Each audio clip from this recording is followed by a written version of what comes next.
ela tem um caminho para dar certo, mas ela tem que conseguir sobreviver essa turbulência, esse Precisa maremoto. contar com a ajuda da Europa, dos Estados Unidos, precisa contar com a ajuda ali, porque, bom, o Trump também estava falando que os Estados Unidos estava sinalizando que ia diminuir ali a ajuda à Ucrânia, não é? Isso. Mas hoje mesmo o Trump já recuou e falou assim, não, eu sei que muitos aqui, americanos, não concordam, a gente está gastando nosso dinheiro em ajudar a Ucrânia, mas nós temos que reconhecer que eles são corajosos, são brave.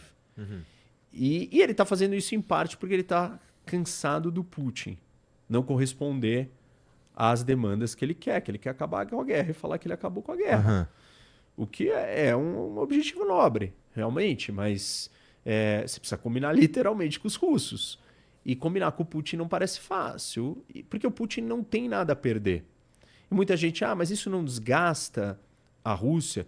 E essa é uma discussão complexa, porque sim, uma parte da Rússia está sendo desgastada, a economia russa está sofrendo, né? Ela está se deteriorando, mas alguns estudos dizem que ela tem pelo menos mais, 24 meses de gás para continuar desse jeito. Esse é um ponto. Por outro lado, o regime do Putin, ele se consolidou com a guerra. Porque ele abriu mais benesses do Estado para novos oligarcas. Então, muito mais gente ganhou mais dinheiro com a guerra porque começou a mamar ainda mais nas tetas do Estado. Então, esse grupo ganhou. Os antigos oligarcas também ganharam. As regiões mais pobres da Rússia, elas estão ganhando porque elas estão recebendo um dinheiro para o alistamento militar. Porque ele não está convocando o cara de Moscou, São Petersburgo. Ele está convocando o cara das regiões distantes, pobres, e está dando um dinheiro que eles não tinham. E um dinheiro para as famílias quando ele é morto. Se ele é morto em guerra. E aí a família vai lá e compra uma casa. Então, assim, tem setores da sociedade russa que não estão indo mal com a guerra. Estão se dando bem. Entendi. Todo o aparato de defesa, toda a indústria bélica. Óbvio, tem outras partes que vão mal. Por exemplo, você tem um monte de financiamento do mercado financeiro para a indústria bélica. Tem o isolamento também do resto do mundo. Com certeza, né? Vários dos russos de classe média alta e os ricos perderam o acesso de viver na Europa, de viajar, de ter uma vida aceita melhor do que na Rússia. Eles perderam esses benefícios. Sistema bancário.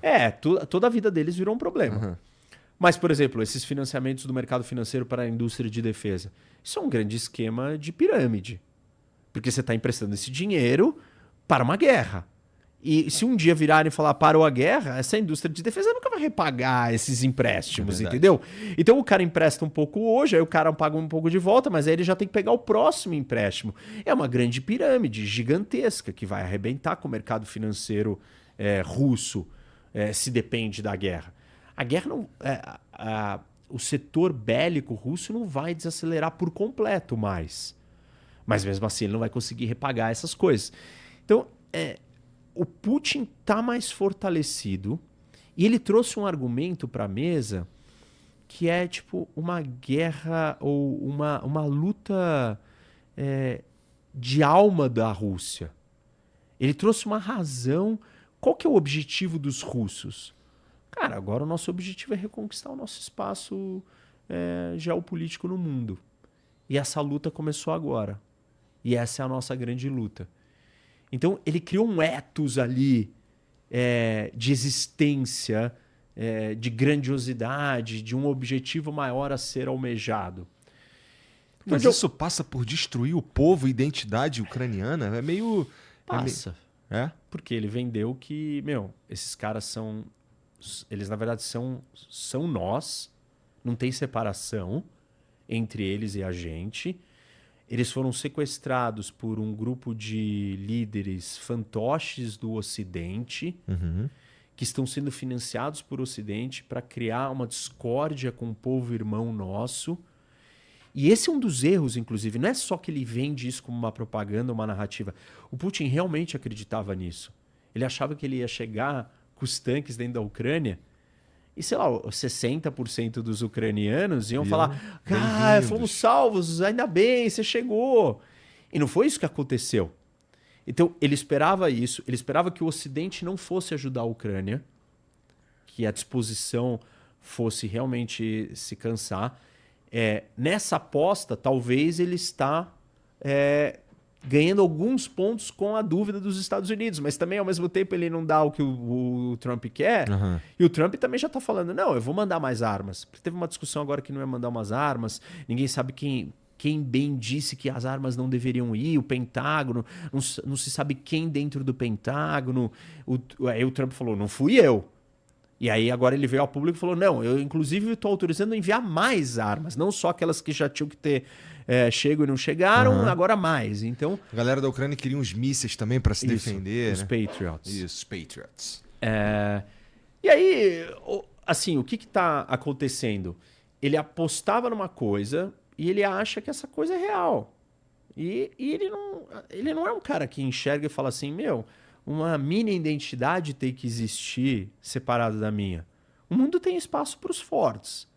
E quem são os fortes e grandes? Os Estados Unidos, a China, eu, talvez os persas, os turcos, Aham. talvez uma Alemanha, ele respeite, uns ingleses, o Japão. Mas assim, ele não acha que tem que ter, sei lá, Bélgica, Lituânia, Entendi. Finlândia. Ele não enxerga o mundo desse jeito. E o que me parece é que com isso ele criou uma narrativa para movimentar a nação por uma direção. Isso não exclui que ele vá tentar o próximo país em breve. Entendi.